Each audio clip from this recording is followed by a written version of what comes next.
wanted to ask before we move on from this into like the first couple chapters about this idea of the presumption that poems exist to be interpreted has accompanied a diminution of interest in the lyric. Like, what do we think of that? Do we think that's why people are less interested in lyric poetry because they're like, we presume to interpret the poem? Well, I think that's kind of loaded. It's like asking why don't people like to read? Well, my answer to that, I think my answer to that would be the same as the answer to this, which is like, is it because we interpret poetry, or is it because TV and film were invented? Like, Yeah. like, I do think there's something here or is it to because the lyric idea that, poems started getting very bad post-romantic period, right? Like well, I think postmodernist there's more period. than that too. I think people are, they look at poetry, at least students, I've often had students who look at poetry in the past and said, like, I don't understand. Hmm. There's this fear of not understanding, or like that it's hard, that you're going to get the wrong answer. And then I am someone who does believe there are wrong answers. But yeah, I do think that there is an element of wariness to approaching poetry just because it's more difficult than something that isn't poetry, or just a lack of familiarity with it. Yeah, and I guess he And I is don't know if it's because of the hang up on interpretation or just because of where we are in right, time. right. Because I think this was published in 2015. I guess if we didn't mention it before, Mhm. listeners, and it's like, but he had parts of this. I think he had been publishing since the 70s. Like he had been working on this theory Yeah. for a long time. Again, a theory that isn't really a theory because he doesn't set it forth here. It just kind of critiques other ones, but it's still like I wonder. Well, It's that's why it's not called a theory of the lyric or the theory of the lyric. It's just theory of the lyric, yeah, right? He's just presenting a lot of the theories and maybe nitpicking about parts of them that he deems inadequate or potentially more useful than others. yeah. And this is parts of it. The reason I bring that up, 2015 to now, kind of thing, is it does feel like a lament at some. It said parts of this, particularly towards the conclusion and things like that.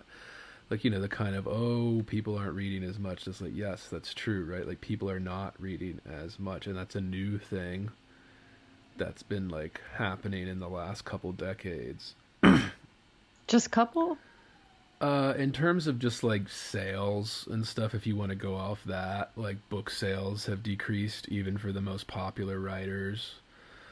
And that this has been it's kind of been a trend for a while, but the last decade at least, I would say, you've Yeah, I seen would assume big that it's been a trend accelerations. since TV.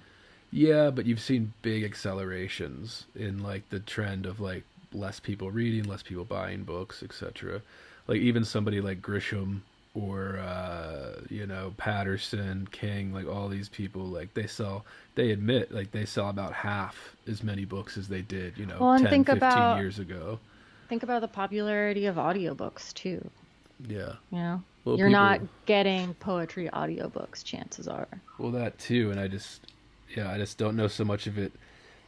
Well, and I get he's trying to talk about a theory, but that's just it intrigued me to be like, okay, is it because of the way we're taught to interpret these poems, or is it because we have other forms of getting that thing that we get out of poetry now? Especially in the 20th century, like he's talking about that change in the timeline. But yeah, or is it just because poetry sucks right now, like and nobody wants Yeah, to I read mean, it? I think we don't read. Yeah, well, that's probably the bigger thing, right? And he's just saying that we don't because we don't get enjoyment out of it because of this interpretive method. But I would argue it's because we're fucking numb from all the we can have entertainment at our fingertips at any given time. The invention of TV, like Frank O'Hara always said, right? And he And mentions we have Frank social O'Hara at one media. point. You don't, who needs TV now? Right. Well, he does mention Frank O'Hara at one point when he talks about his I do this, I do that form. But more importantly, the thing I always talk about with Frank O'Hara is that he always said, look, if you want people to read your poems, well, they better be better than the movies. And, Frank O'Hara at the time, the movies were a very big deal, right? At the start of New Hollywood and all that. Like, movies were becoming the cultural thing. So he understood that, and he knew that, like, yeah, if you want people to actually give a shit about this, like, well, it has to be better than all the other options on the table. And if you're not doing that, they're not even going to care, kind of thing. Well, and think about how many poets there are now, and how many. Well, that too. And if the number of poets would be fine if they were good, but like again, they're not good, it's not better than all the other Well, there's also that options, much more competition right? Which you would think would lead to better, for a but small audience. yeah, or you would think would lead to a bigger audience or better stuff because there's so much, but it's not. Like, the market rules don't apply for something like art or whatever. Like, it just doesn't work. No. I imagine much of poetry is consumed either by people who are themselves poets or people who are reading poems on Instagram or Twitter Yeah, I mean because that's their what it is. friends write, or because they know someone or whatever, Yeah. or because they follow Rupi Kaur.